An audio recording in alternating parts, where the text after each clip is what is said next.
ধ্বংস করেছে, বাংলাদেশের গণতন্ত্রকে ধ্বংস করে দিয়েছে। আমরা মনে করি আমাদের সাহসী লোক যারা ব্যঙ্গ করেছেন, উপহাস করেছেন, বিএনপির লোকে নাই।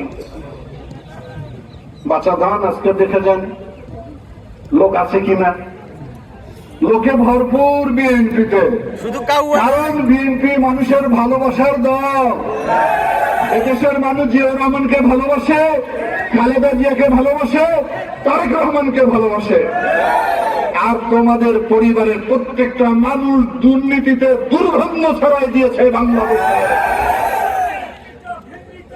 আর আমাদেরকে উপহাস করতে আমার কোন নেতা কর্মী, তারা 17টি বছর আন্দোলন সংগ্রাম করেছে, কারো চোখ হারিয়েছে, কারো সন্তান হারিয়েছে, কেউ পঙ্গু হয়েছে। আমরা কি গণতান্ত্রিক আন্দোলন থেকে সরে গিয়েছি? আমরা লড়াই করেছি।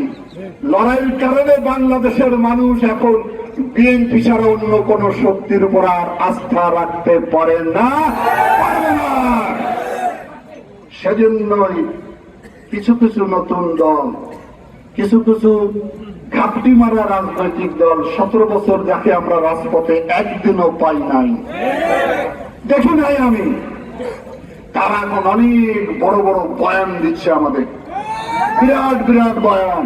লুঙ্গি নিচে ছিল নির্বাচন বিলম্ব করতে হবে। 1 বছর অতিবাহিত হয়ে গেল। আগের তত্ত্বাবধায়ক সরকার মাত্র 3 মাসের মধ্যে নির্বাচন করত। আর কতদিন পিছাতে হবে? যতদিন ওনাদের খেলোয়াড় রেডি হবে না। নির্বাচন ছাড়া একটা দেশের শান্তি শৃঙ্খলা উন্নয়ন সমৃদ্ধি হতে পারে না, হয় নাই কোনদিন। সুতরাং জনগণের ম্যান্ডেট প্রাপ্ত লোকেই রাষ্ট্র পরিচালনা করবে, এটাই সাংবিধানিক অধিকার, এটাই সাংবিধানিক নিয়ম। যারা এই ধরনের কথা বলছে তারা পানি ঘোলা করার চেষ্টা করছে। সবসময়